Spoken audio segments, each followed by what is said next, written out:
principle of criminal law in every civilized society has this in common.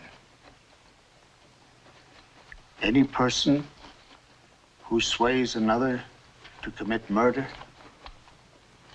any person who furnishes the lethal weapon for the purpose of the crime, any person who is an accessory to the crime is guilty. There are those in our own country, too, who today speak of the protection of country, of survival.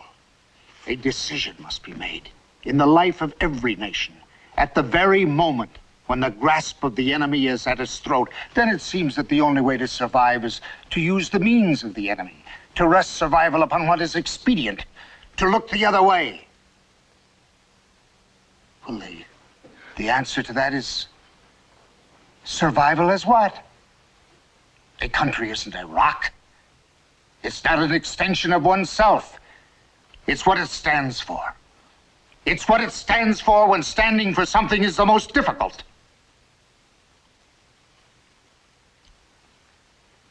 Before the people of the world, let it now be noted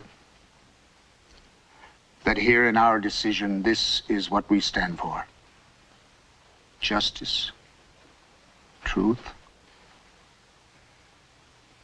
and the value of a single human being. Abby Mann picked out that segment for us to show at whatever time we deemed appropriate, with an idea that that segment of Maximilian Schell's closing argument, Spencer Tracy's reaction to it, is a piece of that movie which speaks to us today. That's Abby Mann's perspective. Does that speak to you in the same way that it speaks to Abby Mann? You know, I think when Abby wrote the screenplay, we were going through the McCarthy era. And clearly that was a time period where the United States was slowly adopting some of the very tactics of the Nazi regime, and our civil rights were being eroded. And after we emerged from that era, we now find ourselves in this new period of the war on terror. And there are those who have argued that in this war, the law must be silent.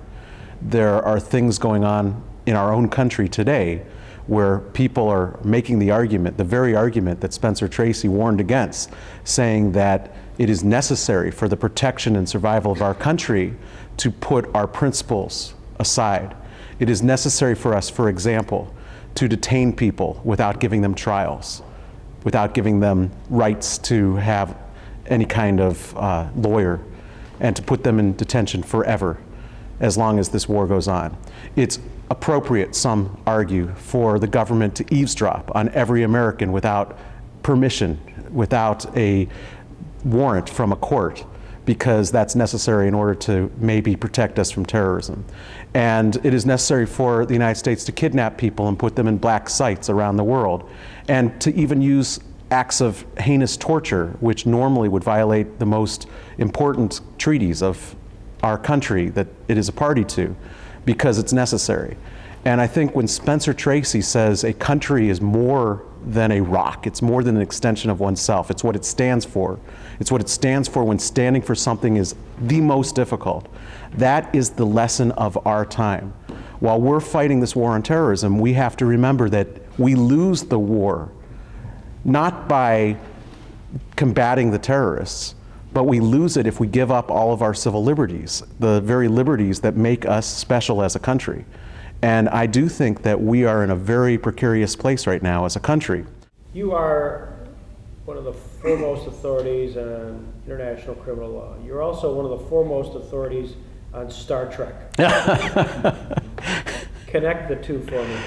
Yeah, actually, I'm not sure I'm a foremost authority on Star Trek, but when I was writing my first when I was writing my first major book about the Yugoslavia atrocities, and I finally finished it, it's like a 3,000 page book with 4,000 footnotes. I was exhausted from the seriousness of the endeavor and just all the work. And so I went on like a late night binge watching the reruns of Star Trek: The Next Generation. And maybe it was because I'd been working on these issues, but every episode I kept seeing international law. and then I realized, no, actually, the construct that Gene Roddenberry had created for this television series made it the only TV series that was all about international law, although they called it interstellar law. There were treaties between different planets, there was extradition law, there was genocide, there was the Prime Directive, which is just like the United Nations Charter that says you're not supposed to interfere in the domestic affairs of another country. So I decided just for fun I'd write a law review article where I would tell people that they could teach international law using examples from Star Trek. And also people would find it fun. So I published that. It became a little cause celeb, a lot of media attention. And then ultimately a book came out about law and Star Trek. And a lot of other people have been writing about law as it relates to Star Trek, but only I had written about international law. And so the first chapter of that book is, The Interstellar Relations of the Federation by Michael Scharf. Anyway. Well, I suppose to complete the full circle of what we started out today, watching a vignette of Judgment at Nuremberg, one of the actors in that movie was William Shatner. Oh, that's where you're going.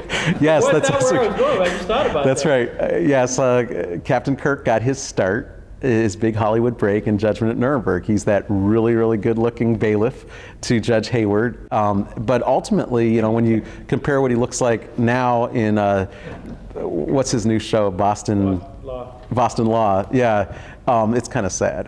But anyway, no, he was quite the actor, and he's made a career itself on Star Trek, and he does lectures not just at Star Trek conventions, but more serious about the lessons of Star Trek to our daily lives. So it's funny that a cultural phenomenon like that can become important. But I will, just to make this serious, there are other law professors that write about, for example, taking Shakespeare and using that as a way to teach international law. And I say, well, if you can use Shakespeare's Henry V, why not use Captain Kirk?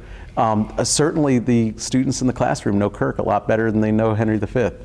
So This has been terrific.